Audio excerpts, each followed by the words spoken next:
Carlos Andrés Pérez era un hombre que defendía las instituciones. Bien lo dijo Carlos Sánchez Berzaín. Si hoy viviera, estaría reeditando sus incursiones internacionales como lo hizo en Contadora,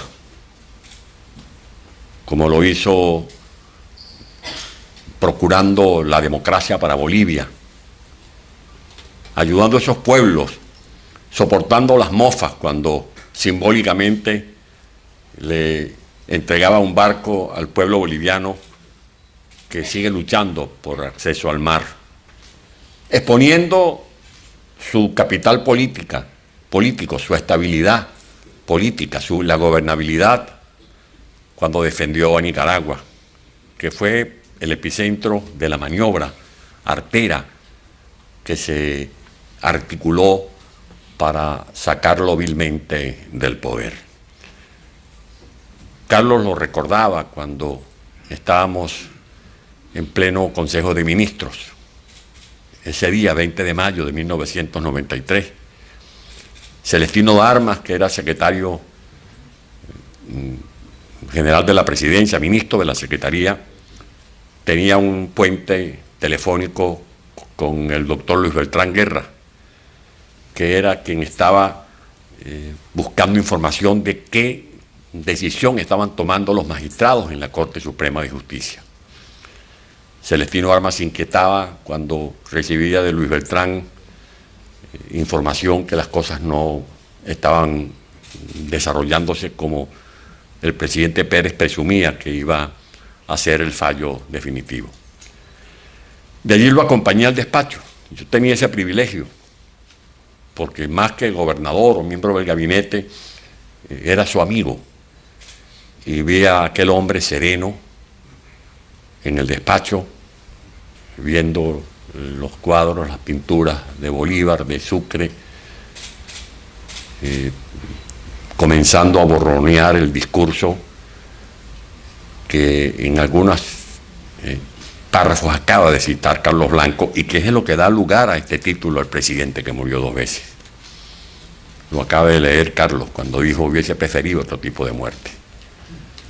Carlos Andrés Pérez fue blanco de varios atentados físicos, de los que lo salvaron sus grandes amigos Erasto Fernández, Santos Gómez, Manso González, y también atentados morales, de esos sicariatos de los que pretendían liquidarlo moralmente cuando lo acusaron, por ejemplo, de ser agente de la CIA, de haberse metido en un negocio para llevarse un dinerito con la compra de un barco, liándose con 24 personas, un hombre que venía de nacionalizar la industria del petróleo, operación que involucró una masa monetaria de más de 50.000 millones de dólares. Pero Carlos Andrés Pérez, cuando algunos ministros, algunos miembros de su gabinete, con la mirada, con la expresión corporal que hablaba por sí sola, trataban de sugerirle que tomara alguna decisión para defenderse, él respondía que por encima de su posición política, del poder que ejercía, estaba la democracia, estaban las instituciones. Y un día me comentó que era preferible los abusos de la oposición que los excesos de un gobierno.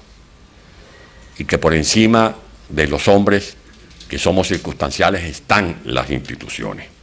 Por eso era un hombre defensor de los valores y de los principios democráticos.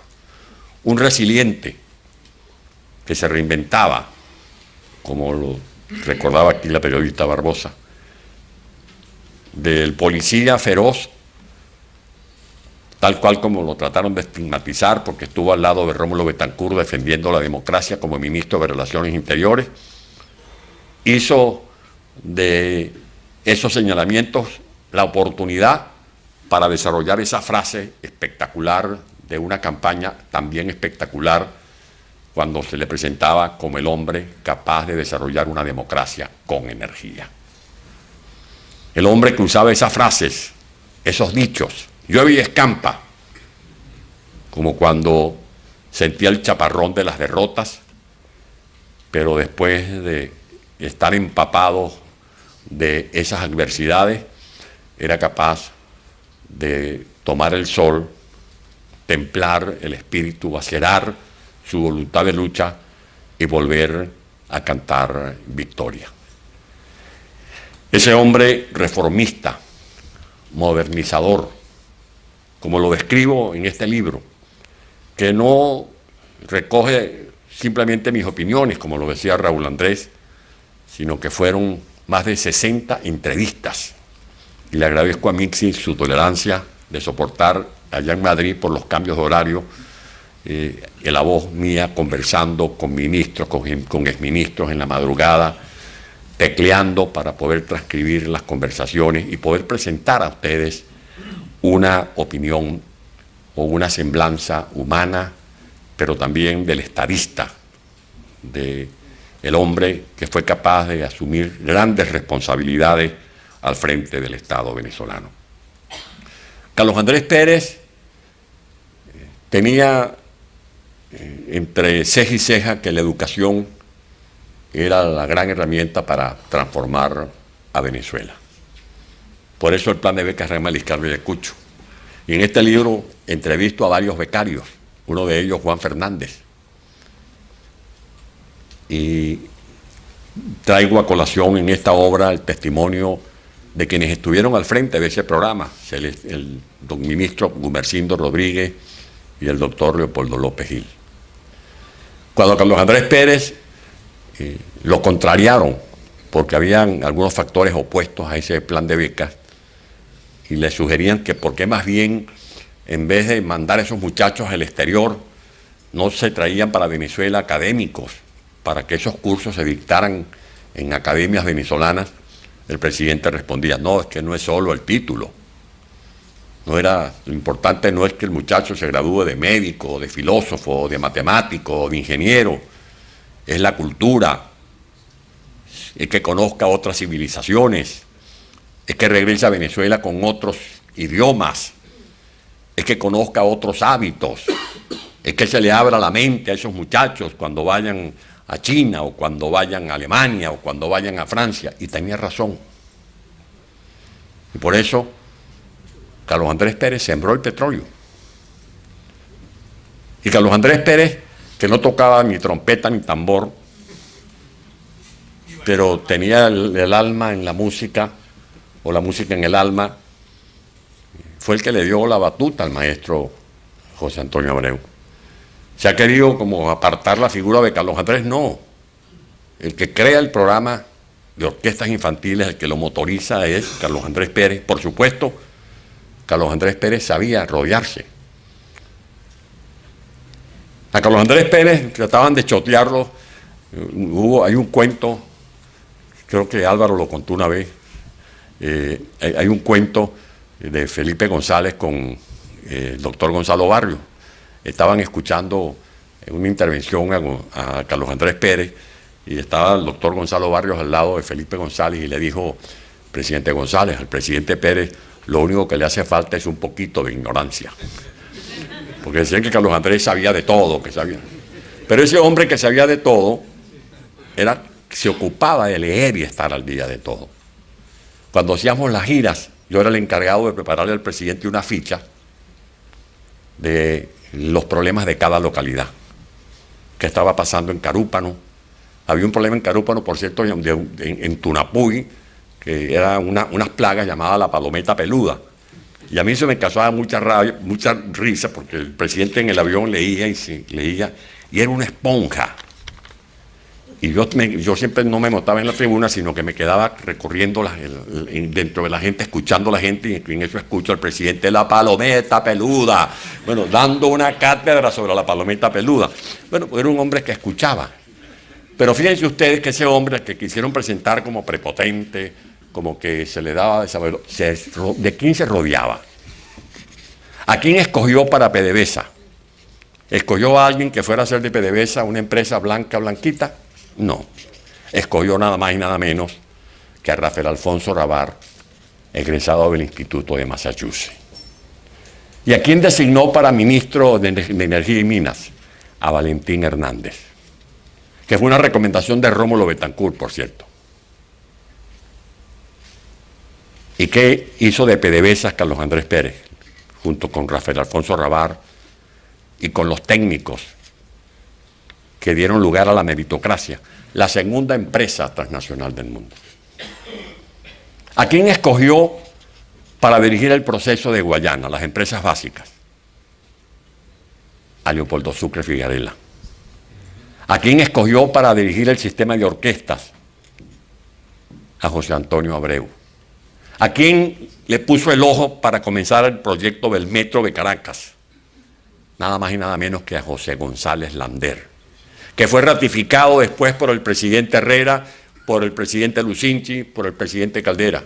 Y después estos bárbaros comenzaron a piratear el metro, designando activistas políticos, y vean ustedes en lo que ha quedado el subterráneo, que llegó a ser envidia de muchos países del mundo, que se quedaban deslumbrados cuando llegaban a Caracas y veían la araña, el pulpo, el 100 pies y el metro de Caracas. ¿A quién escogió para comenzar el proyecto ambientalista? Arnoldo Gabaldón. ¿A quién escogió para comenzar el proyecto del Gran Viraje? A los muchachos que en esa Venezuela delirante a la que se refirió Carlos Blanco comenzaban a estigmatizar a los jóvenes como los Iesa Boy, como los muchachitos abrillantados, los tecnócratas. Hoy, unos años después, todo el mundo reconoce que Carlos Andrés Pérez tuvo buen tino cuando escogió a Carlos Blanco, a Herbert Torres, a Moisés Naín, a Miguel Rodríguez, al doctor Quintero, a Gustavo Rosen, a Fernando Martínez Mótola, a Pedro Rosas, a venezolanos que se habían formado en el plan de becas Gran Mariscal de Ayacucho. Porque Carlos Andrés, que leía de todo, también estaba consciente que una de sus ventajas era que sabía que no sabía algunas cosas. Y como sabía que no sabía algunas cosas, actuaba distinto a como han procedido, como han venido actuando Chávez y Maduro. Carlos Andrés se rodeaba de los mejores. Y por eso el Gran Viraje. Y por eso los grandes proyectos que se pusieron en práctica. Y fue un estadista visionario. Visionario, por ejemplo, cuando se empeñó en incorporar en el proyecto de ley de redención petrolera el artículo 5º. Eso fue un proceso transparente. La comisión estaba integrada por más de 50 ciudadanos de las distintas tendencias políticas. Y había unanimidad en la promoción del proyecto. Luego, al final, hubo discrepancia por el artículo 5º. Y uno de los grandes analistas petroleros de Venezuela, como fue Juan Pablo Pérez Alfonso, llegó a decir que era una nacionalización chucuta. Y cuando fue al debate el proyecto de ley, intervinieron 2 senadores vitalicios, uno de ellos Rómulo Betancourt, respaldando la tesis del presidente Pérez, y otro Rafael Caldera, que calificó de rendija el artículo 5º. De eso nos pudiera hablar Horacio Medina con lujo de detalle. ¿Y qué ocurrió ahora? Que gracias a ese artículo 5º, el propio presidente Caldera pudo poner en marcha la apertura petrolera. Gracias a esa ley, a esa visión con que actuó el estadista Carlos Andrés Pérez, se comenzó a hacer la exploración de la faja bituminosa del Orinoco. Se comenzó a explorar la plataforma continental. Se detectaron los yacimientos gasíferos. Se impulsaron las asociaciones estratégicas, los negocios de ganancias y riesgos compartidos. Se pudieron renovar los patrones de refinación de nuestras refinerías. Se comenzaron a desarrollar los proyectos de conversión profunda, porque nuestro petróleo es pesado y extrapesado. Se internacionalizó PDVSA. Llegamos a tener 22 refinerías dentro y fuera de Venezuela que hoy son chatarra, por obra y gracia de esta tiranía, que nada tiene que ver ese desmoronamiento de nuestro poderío petrolero con las sanciones. Ese fue el estadista visionario. Ese estadista que tuvo mucho coraje, porque hay que tener coraje para pisar los callos que pisó Carlos Andrés Pérez. Lo quisieron acusar de corrupción. Y como lo recordaba aquí Carlos Sánchez Belsaín, hubo una de esas frases, además de las frases de Carlos Andrés, que el frío no está en las cobijas, que para qué descansar si existe el descanso eterno, que llueve y escampa, Él decía, cuando se le acusaba de corrupción, ni la tos ni el dinero se pueden ocultar. Y esa anécdota que trajo aquí Carlos Sánchez a mí me conmueve mucho. Era con 22 de diciembre, 23 de diciembre, yo llamé al presidente, me atiende su compañera, me dice, te lo voy a pasar a ver si puede hablar contigo porque tiene mucha tos. No durmió anoche. Cuando me lo pasa, no pude hablar con el presidente. La tos no lo dejaba hablar. Luego hablo con su compañera y le digo, pero ¿por qué no lo llevas a la clínica? Es que hay una deuda. Y ustedes saben que aquí en Estados Unidos eso de expresidente, eso no funciona aquí. ¿What? ¿Mr. President? No. Money. Y no había, llamamos a varias personas, algunos respondieron, se pudo hacer la diligencia. Y lo mismo ocurrió cuando el entierro. Aquí está Carlos Orlando. A mí el destino me ha puesto dos misiones inolvidables para mi vida. Una misión fue que viajé a Nueva York, designado por la dirección del partido en la comitiva a buscar los restos de Rómulo Betancourt. Y otra misión, en acuerdo con la familia del presidente Pérez, viajamos, Carlos Orlando y yo, a Atlanta a buscar los restos del presidente Pérez. Todavía tengo en el alma el dolor de ver a aquellos funcionarios del régimen chavista con unas patas de cabra abriendo el cajón donde venían los restos del presidente de la República. Y le decía yo a ellos, respeten los restos de un expresidente. Y después Chávez dijo públicamente, yo no pateo perro muerto. Pues bien, ese perro muerto hoy está ladrando y le está mordiendo la cola a quien destruyó la democracia.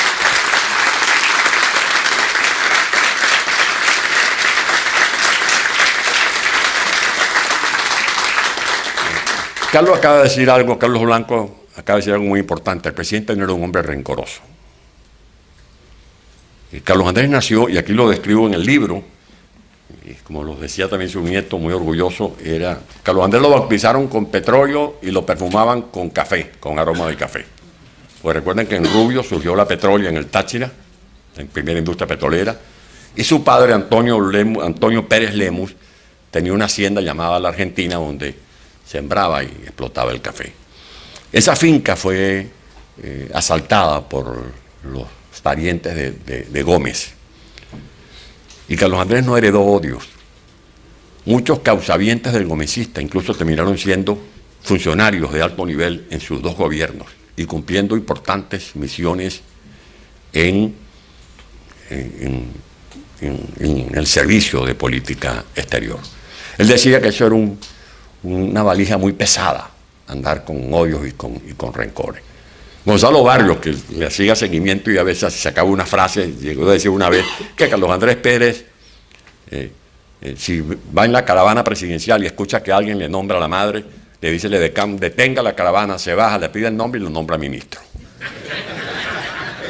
Porque dicen que Carlos Andrés Pérez, bueno, es que Carlos Andrés Pérez detestaba a los adulantes. ¿Ustedes saben cuál era realmente por qué Carlos Andrés Pérez llama a Carlos Blanco? Porque le llevaba la contraria. Y leía los artículos de Carlos Blanco en el Nacional. Y leía las críticas. Carlos Andrés Pérez, a diferencia de lo que la gente cree que era prepotente, le gustaba la controversia. Promovía discusiones entre los compañeros y los miembros de su gabinete. Y a veces no nos hace, de primeras cuentas, a veces nos reuníamos siempre antes de mi Consejo de Ministros, Carlos Blanco, Armando Durán, algunos, Luis Beltrán, Jesús Carmona, y discutíamos. Y nos decían, no, eso no es posible, eso no es conveniente. Y de cuál sorpresa nos llevábamos, que llegaba al gabinete y llegaba y proponía lo que le había sugerido Armando Durán o lo que le había sugerido Carlos Blanco. Ese era Carlos Andrés Pérez.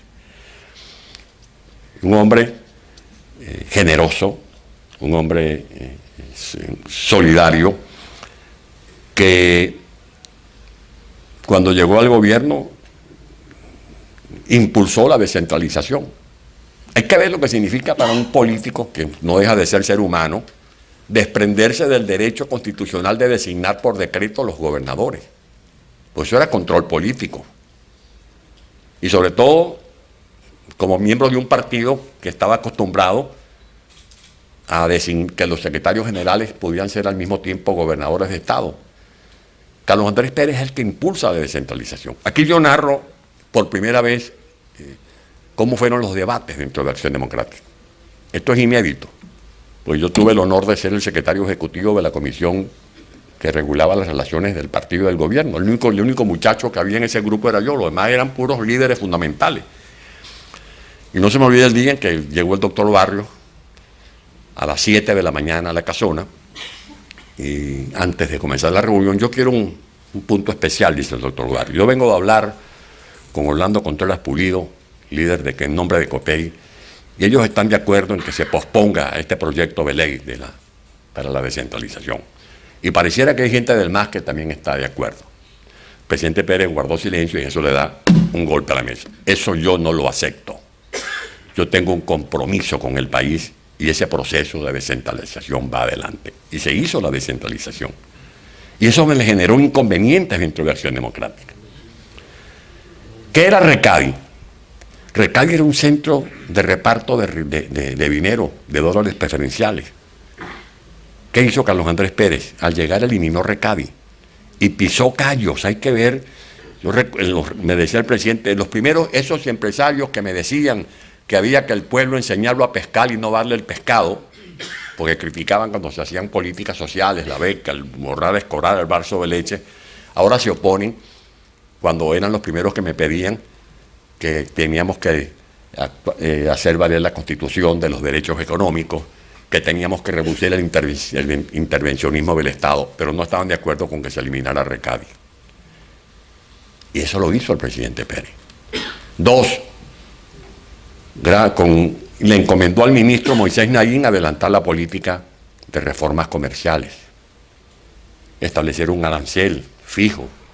Hubo debates entre Miguel y Moisés, porque Miguel era partidario de un arancel de 10%, pero se comenzó a ponerle fin al relajo, al tráfico de influencia con las licencias de importaciones, que se otorgaban de manera indiscriminada para importar leche, para importar azúcar.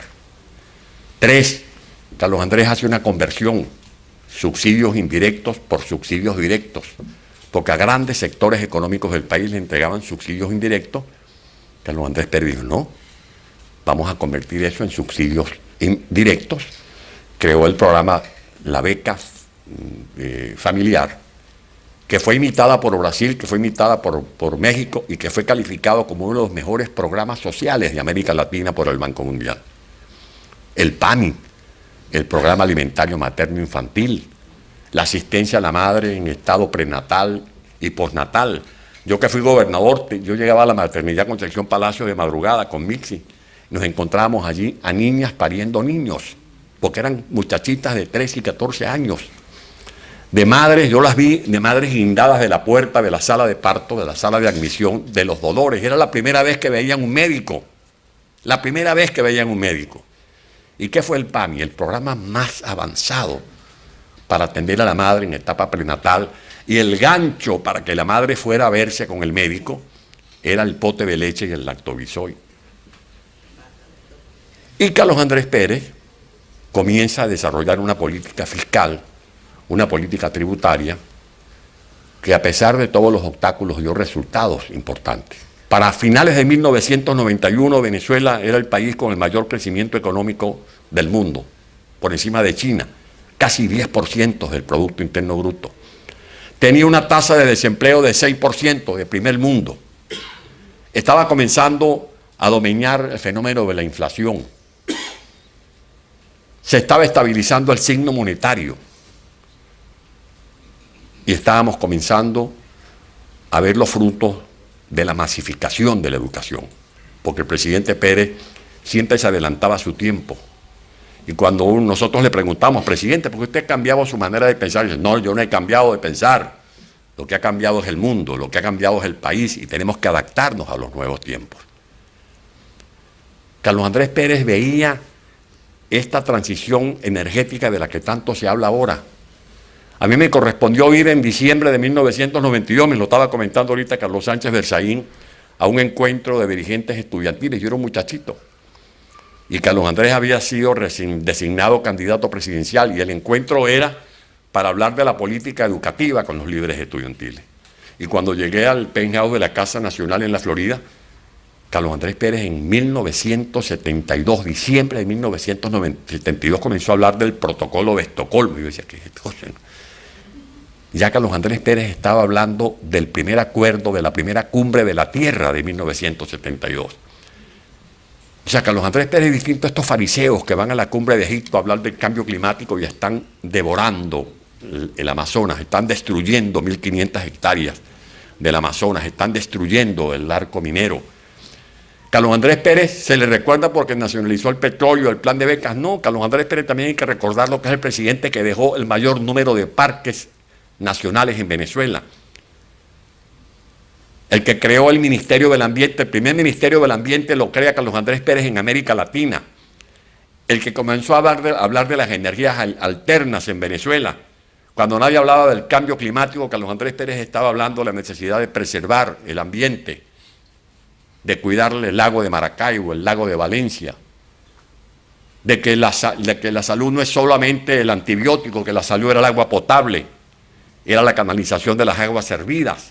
Ese era el pensamiento de ese estadista que se multiplicaba en facetas. Salía del pozo Sumaque 1, izando la bandera para simbolizar la nacionalización y salía corriendo a ver cómo estaba su hija Thaís. Eso que acaba de decir Carlos Orlando es absolutamente cierto. Y aquí está uno de sus jefes de la Casa Militar, el general Paredes. Eso que yo le leía a alguien decir que el presidente le encomendaba a otros que se ocuparan de la familia porque no tenía tiempo. Falso, absolutamente falso. Al presidente, a nosotros nos instalaban un teléfono de línea directa cuando estábamos en gira, y el presidente salíamos de la gira y lo primero que hacía era llamar a su casa, cómo estaba su familia. Yo lo vi con unos lagrimones cuando murió Thaís, y el dolor que sintió cuando no le permitieron ir al entierro de su hija. Bueno, todo esto lo hablo en este libro. Yo aquí no acuso a nadie. Yo aquí pongo a la orden de los lectores en estas 520 páginas, cómprenlo porque se va a agotar, hechos absolutamente ciertos. Por ejemplo, ya para finalizar, a Carlos Andrés le fueron minando su aparato de inteligencia. El hombre que supo lidiar con intentos golpistas desde que era un muchacho, después fue víctima del desmantelamiento de su aparato de seguridad. Carlos Andrés a los 23 años era el enlace de Rómulo Betancourt con el capitán Morales. Estamos hablando de octubre de 1945. Carlos Andrés a los 26 años estaba en la Quinta Los Núñez, reunido el alto mando político y de gobierno con el presidente Gallego, y el presidente Gallego con ese tamañote caminaba de un lado a otro, y en eso se detiene y ve a Carlos Andrés y le dice: Carlos Andrés, ¿tú estás dispuesto a ir a Maracay a hablar con el sordo Gámez? Lo que usted diga, presidente. Bueno, ¿cómo es que Rómulo Gallegos, que está reunido con su alto mando político, al que escoge para que vaya a hablar con uno de los militares leales, como era el comandante de la base de Maracay, el sordo Gámez, es a Carlos Andrés Pérez con 26 años de edad? Porque ya lo delataba su astucia, su audacia. Fue el gran operador político en el clandestinaje. Fue el gran estratega como parlamentario. Fue el reconstructor de su partido como secretario general nacional y 2 veces presidente de la República. ¿Qué ocurrió en las Fuerzas Armadas Nacionales? Que la gente dice, no, que eso explotó el 4 de febrero de 1992. No, esa procesión venía hace mucho tiempo. Les cuento lo que yo escribo en este libro, con documentos, no es invento mío. Ochoa Antí, que fue ministro de la Defensa de Carlos Andrés Pérez, en el año 77 era jefe del batallón de custodia de la Guardia de Honor. Y el mismo Ochoa confiesa que 2 oficiales, Ramón Santeliz y Santiago Ramírez, ese año le propusieron que aprovechara la oportunidad para detener a Carlos Andrés Pérez. Y que él respondió airado, cómo era posible que le propusieran eso, sabiendo de la relación que había entre la familia Pérez y la familia Ochoa. En 1982, esos dos mismos oficiales, Ramón Santeliz y Ramírez, según versión del propio Ochoa Antí, tenían preparado un atentado contra el presidente Luis Herrera Campín. Lo iban a asesinar en el desfile, con ocasión del desfile del 5 de julio, pero abortaron el plan. Y Ochoa sabe que él encontró sobre el escritorio de Ramón Santeliz unos papeles en los cuales se daba cuenta de la felonía, y que cuando él reclamó que cómo era posible que tuvieran ese plan sin que él supiera nada, le dijeron: pero si usted estaba en la lista de ministros, ibas a ser el canciller del gobierno de emergencia. Pero ¿cómo se explica entonces que el ministro de la Defensa, cuando Carlos Andrés Pérez, como tal cual lo acaba de decir Carlos Blanco, le da la orden a Ochoa, y se lo damos como el presidente, como hablaba con carácter, se ponía rojo como un tomate y movía la mano izquierda? Y ese día, en efecto, cuando le está intentando dar la orden al ministro Ochoa, el ministro trata de interrumpirle. No me interrumpa, le está hablando su comandante en jefe, tiene 5 minutos para bombardear. Sí, presidente, vamos inmediatamente. Ochoa Antí manda a Ramón Santeliz. O sea, Ramón Santeliz, el que le propuso en 1977 detenerlo, y el que tenía el plan de asesinar a Luis Herrera Campín en 1982, según versión del ministro Ochoa, Ramón Santeliz apareció allí en Miraflores, porque no formaba parte del staff militar, y que me desmienta el general Paredes. Y a quien escoge el ministro Ochoa para que vaya a buscar a Chávez al cuartel de la montaña es a Santeliz. Y el argumento que le dan para no bombardear es que habían daños colaterales, porque habían unos gasductos que, si los impactos de los disparos del avión, de los Mirage, si no me equivoco, los F-16, podían provocar daños colaterales y muertes de civiles.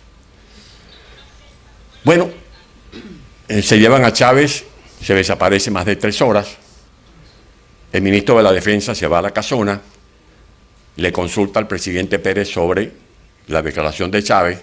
El presidente Pérez cumplió el librito cabalmente. Él dio 2 instrucciones el 4 de febrero. Al ministro de Información y Turismo le dijo: no transmita en vivo los discursos del Congreso, porque puede haber gente que se quiera aprovechar de esta coyuntura. Bueno, le incumplieron su orden y transmitieron los discursos del ministro Uliasturiz, del presidente Caldera. Sobre todo esa frase del presidente Caldera de que era una exageración decir que iban a matar al presidente. Hay una foto que me mandaron hoy, por cierto, donde aparecíamos Carlos Blanco, Diego Barria, varios ministros, Luis Beltrán, el 4 de febrero. Yo llegué tempranito de la gobernación al Palacio de Miraflores, subí a la suite presidencial, el presidente se estaba medio arreglando y le pregunté: presidente, ¿y usted no sintió miedo? Mire, yo me asomé a esta ventana, me dice, y moví esta cortina, porque el presidente, de la ventana de la suite privada se veía la prevención a la entrada del Palacio, y desde la ventana se veía la avenida Universidad y, por supuesto, más allá, el Palacio donde funcionaba la Guardia de Honor. Y yo me asomo a ver qué pasa, por qué no se mueve el pelotón de la Guardia de Honor, y en eso me meten un bombazo.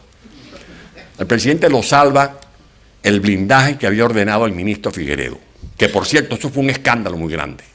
Los medios de comunicación, que cómo era posible que se gastara en el blindaje del Palacio de Miraflores cuando hacían falta incubadoras en el hospital de niños. Bueno, eso le salvó la vida al presidente.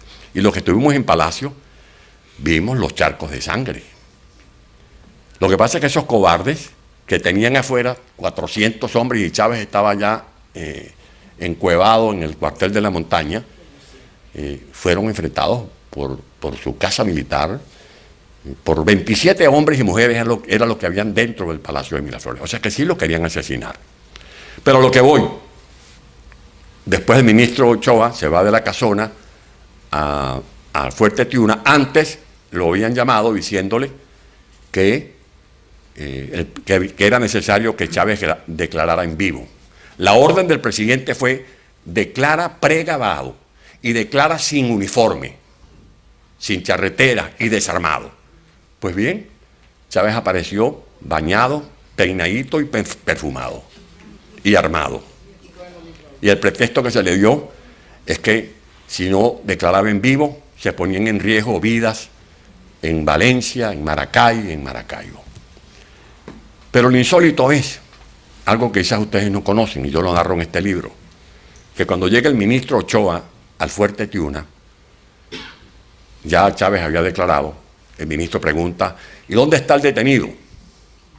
Ya lo estamos trasladando para los calabozos de Boleíta, tráigamelo para verlo. Y cuando lo traen, saluda al ministro de la Defensa, el detenido, y en ese momento llega el mesonero del ministro de la Defensa y le dice: señor ministro, ya está listo el almuerzo. Y el ministro de la Defensa, de manera magnánima, le pregunta al detenido: ¿usted almorzó? No, no ha almorzado. Bueno, y lo invita a almorzar con el alto mando militar. Yo me pregunto qué pensaría el general Paredes, que fue tratado irrespetuosamente por los sediciosos. ¿Qué pensaron los militares que arriesgaron su vida cuando se enteraron de este episodio? Que se invita a quien había promovido y había minutos antes había asumido la responsabilidad como un gran héroe de un movimiento sedicioso como ese. Bueno, todo eso lo cuento aquí en esta obra. Anécdotas, pues como lo dice Carlos, como lo dijo en su magnífico mensaje Luis Beltrán, esta es una obra para el futuro. Yo aquí noté lo que dijo Regalado. Las dictaduras siempre tienen su relato. Chapita, el dictador Trujillo, hablaba tenía su propia historia y metían entre tinieblas la verdadera historia. Pues bien, lo mismo hizo Pérez Jiménez y lo mismo están haciendo estos bárbaros de Chávez y Maduro. Por eso es importante conocer esto. Aquí no es quedarnos anclados en el pasado. Esto es para que los jóvenes, sobre todo los jóvenes, conozcan la historia de Venezuela. Que sepan cómo se fraguó la democracia, cuánto costó la democracia. Y para el futuro, como lo decía Sánchez Berzaín. Y a Marcel Felipe, muchas gracias. Esto ya no es solamente el Museo de la Diáspora, esta es la casa de los sueños de la libertad de toda América Latina.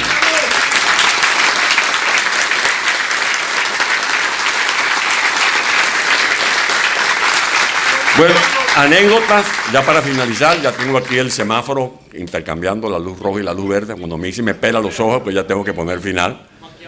Sí. Muchas anécdotas. Carlos Andrés Pérez, por ejemplo, era un maniático de la puntualidad. Él tenía el reloj adelantado, 15 minutos. Y él me decía: es por respeto a la gente, Ledesma. Hay que ser puntual, hay que ser respetuoso con la gente. Donde tenía el cuento que el hambre era mental. Entonces, con este hombre era una calamidad con él, porque el que no estuviera a las 7 de la mañana ya listo para la caravana para arrancar, se quedaba. Y si tú no almorzabas a las 12, no comías. Y cuando le decía: presidente, tengo hambre. El hambre es mental. Controle eso con la mente. Era muy respetuoso por uno cuando viajaban. Uno viaja al interior, la gente se esmera. Preparaban que si un pabellón, que si una carne mechada, que si unas cachapas. Y había cosas que el presidente a veces se cuidaba, ya a su edad se cuidaba. Pero la instrucción que él le daba a Coromoto, por ejemplo, su mozo de espada, era eso de Carlos Andrés. No, yo no como eso. Nunca, eso no existía con Carlos Andrés. Había ya una relación entre Coromoto y el presidente que le quitaban el plato y no se daba cuenta a nadie. Y después iba para la cocina: doña Margarita, qué maravilloso pabellón. Entonces una maravilla. Ese era Carlos Andrés Pérez. El hombre que memorizaba los nombres y cuando no tenía el nombre, uno tenía que ayudarlo. ¿Cómo se llama la esposa de Vaz Castillejo? Sol, presidente. ¿Cómo está mi querida Sol? Bueno, ese era Carlos Andrés Pérez. Y eso venía de la escuela de Rómulo Betancourt. Y esto no es poca cosa, es la relación humana. La relación humana, el hombre que llamaba al compañero cuando se le murió un familiar, el hombre que llamaba a la madre y al padre cuando se le graduaba un hijo o cuando le nacía un hijo, y el hombre que discutía con Mixi, cuando una vez Mixi le dijo, presidente, a usted le sale ese refrán siciliano que el que no cobra agravio no agradece beneficio.